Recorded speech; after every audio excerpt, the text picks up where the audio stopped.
अस्सलाम वालेकुम, welcome to my YouTube channel. My name is Amna and आज हम बात करेंगे थेरेपेटिक एक्सरसाइज का first chapter, impact on physical function.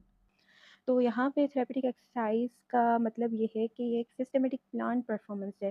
ठीक है, यहाँ पे एक प्रॉपर प्लानिंग की जाती है एक एक्सरसाइज की, जिसमें एक प्रॉपर बॉडी मूवमेंट्स चाहिए होती हैं, एक प्रॉपर पोजीशन चाहिए होता है और उसमें फ़िज़िकल एक्टिविटीज़ परफ़ॉर्म की जाती हैं और उनकी इंटेंशन यही होती है कि हम किसी पेशेंट या क्लाइंट को प्रोवाइड कर सकें, उनके इम्पेयरमेंट्स को दूर कर सकें या उनको इम्प्रूव कर सकें, इनके इम्पेयरमेंट्स को एक ओरिजिनल प्रीवियस कंडीशन में ला सकें या इम्प्रूव, रिस्टोर और इन्हांस कर सकें फ़िज़िकल फंक्शन।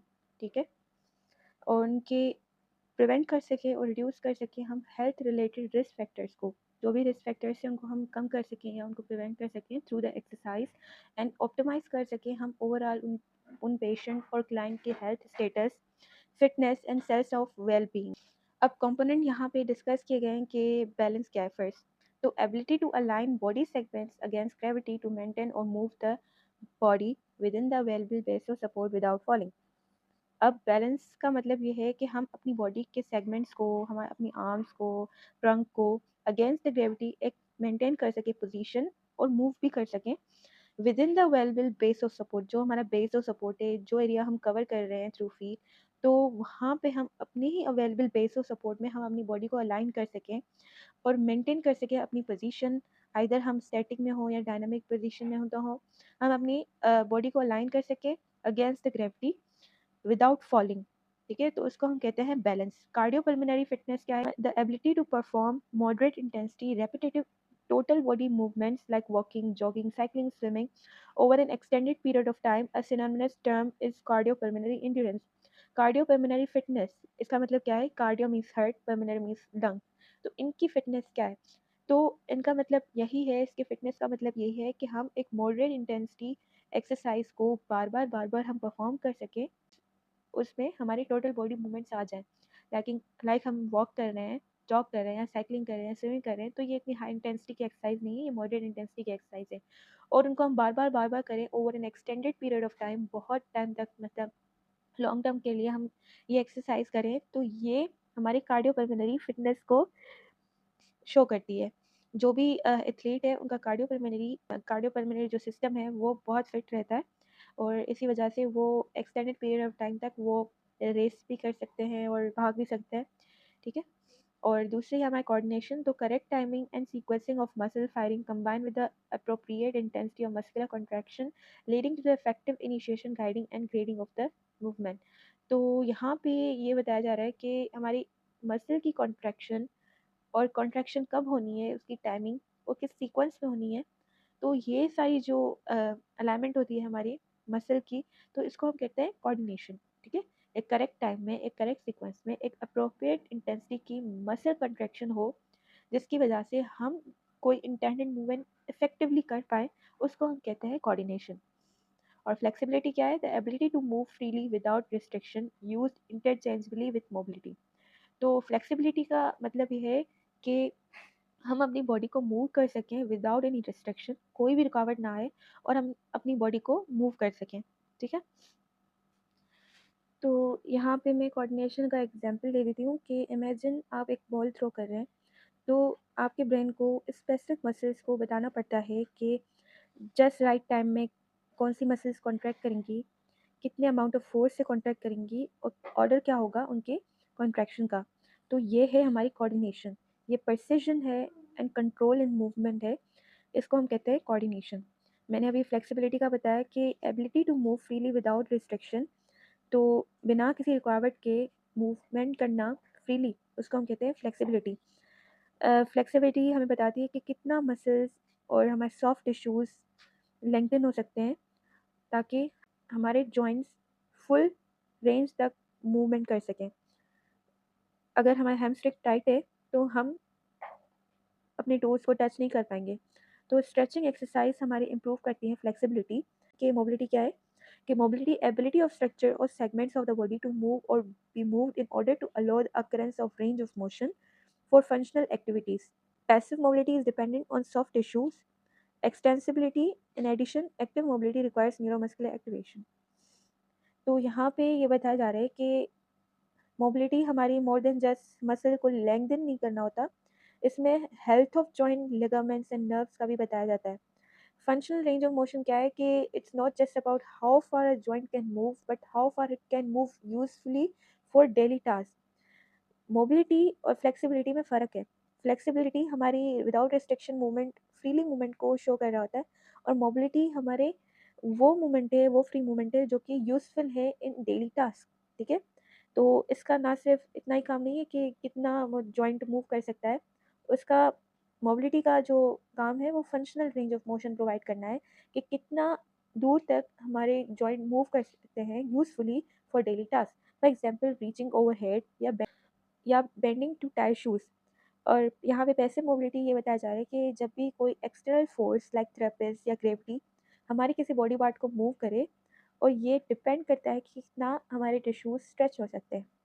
और यहाँ पे एक्टिव मोबिलिटी का मतलब ये है कि हम अपनी बॉडी पार्ट को, अपने मसल्स को यूज़ करते हुए कितना मूव कर सकते हैं। और इसमें टिश्यू की एक्सटेंसिबिलिटी सिर्फ रिक्वायर नहीं होती, इसमें हमारे नर्वस सिस्टम की ability to activate correct muscles is also required, and that's why it requires neuromuscular activation. ठीक है? तो ओवरऑल अगर मैं बताऊं तो मोबिलिटी का काम होता है स्ट्रक्चर और सेगमेंट को मूव करना, ताकि हम कोई डेली टास्क परफॉर्म कर सकें। ठीक है? और यहाँ पे हमारी पैसिव मोबिलिटी भी आ गई और एक्टिव मोबिलिटी भी आ गई। पैसिव मोबिलिटी वो मोबिलिटी जो कोई थेरेपिस्ट या ग्रेविटी प्रोवाइड कर रही हो, और ये हमारे टिश्यू के एक्सटेंसिबिलिटी पे ही डिपेंड करता है कि कितना हमारा टिश्यू स्ट्रेच हो सकता है, कितना हमारे टिश्यू लेंथन हो सकता है, तो उतनी हमारी रेंज ऑफ मोशन आएगी। एक्टिव मोबिलिटी वो मोबिलिटी है जो कि हमारे टिश्यू एक्सटेंसिबिलिटी पे डिपेंड तो करता है, साथों साथ हमारे न्यूरोमस्कुलर एक्टिवेशन पे भी डिपेंड करता है कि कितना नर्वस सिस्टम की एबिलिटी है कि वो करेक्ट मसल्स को एक्टिवेट कर सके और हमारी एक certain active range of motion हमारी आ सके। ठीक है? मसल परफॉर्मेंस यहाँ पे डिस्कस किया है कि the capacity of muscle to produce tension and do physical work. Muscle performance encompasses strength, power and muscular endurance. तो यहाँ पे ये बताया जा रहा है कि कितना अच्छा हमारे मसल्स अपना फंक्शन परफॉर्म कर सकते हैं। तो यहाँ पे 3 मेन एस्पेक्ट दिए गए हैं। एक है स्ट्रेंथ, मैक्सिमम फोर्स जो मसल जनरेट कर सकते हैं, for example how much weight you can lift. ठीक है? दूसरा है power, the rate at which muscle can generate force, कितनी रेट तक हमारा मसल जनरेट कर सकता है फोर्स। तो यहाँ पे स्ट्रेंथ और स्पीड दोनों आ जाती हैं। For example jumping high. And muscular endurance हमारी ability of a muscle to sustain repeated contractions और maintain a contraction over time. तो ये है एंड्योरेंस, कितने देर तक हमारे मसल कॉन्ट्रैक्ट कर सकते हैं, for example running a marathon और होल्डिंग अ प्लैंक। ठीक है? अब न्यूरोमस्कुलर कंट्रोल क्या है? न्यूरोमस्कुलर कंट्रोल हमारा ये बताता है कि हमारे सेंसरी सिस्टम, जो कि इंफॉर्मेशन अबाउट बॉडी पोजीशन या मूवमेंट, जिसको हम प्रोप्रियोसेप्शन भी कहते हैं, वो कितना सेंस कर रही है हमारी बॉडी। हमारी बॉडी सेंस करती है कि हमारी बॉडी कौन सी मूवमेंट कर रही है, कैसे कर रही है और कौन से स्पेस में कर रही है। तो ये सारी प्रोप्रियोसेप्शन की इंफॉर्मेशन जाती है टू द ब्रेन, और ये मोटर कमांड सेंड करती है टू द मसल्स। और मसल का रोल क्या होता है? एक है हमारे agonist, antagonist, synergist, stabiliser and neutraliser. Agonist का काम होता है prime muscles for the movement. Agonist वो मसल्स होते हैं, वो प्राइमरी मसल्स होते हैं जो कि मूवमेंट को अलाउ करते हैं। एंटागोनिस्ट वो मसल्स हैं जो कि अगोनिस्ट के मूवमेंट को अपोज करते हैं, अगोनिस्ट मसल को अपोज करते हैं। सिनर्जिस्ट वो मसल हैं जो कि असिस्ट करते हैं अगोनिस्ट को, एक प्राइमरी मूवमेंट है उसको असिस्ट करते हैं हमारे सिनर्जिस्ट मसल। स्टेबलाइजर वो मसल हैं जो कि किसी बॉडी पार्ट को स्टीडी रखते हैं।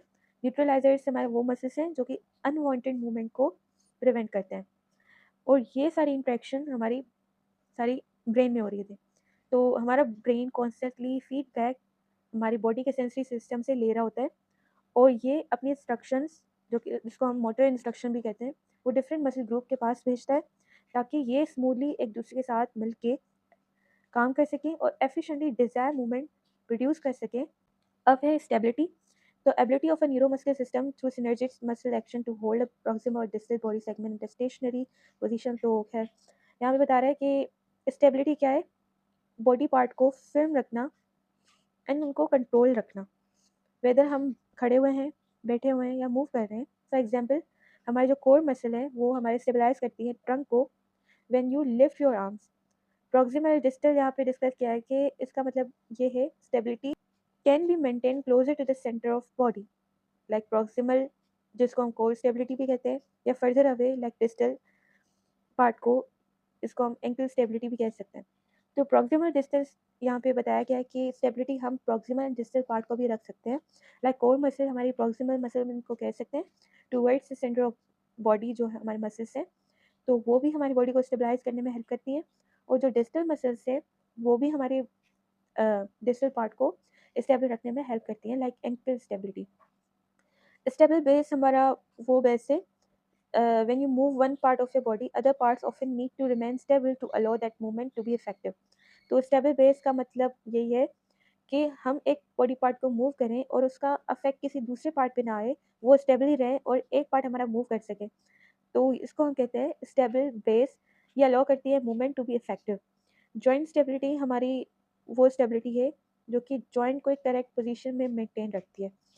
हमारे पैसिव कंपोनेंट्स हैं, हमारे डायनामिक कंपोनेंट्स हैं।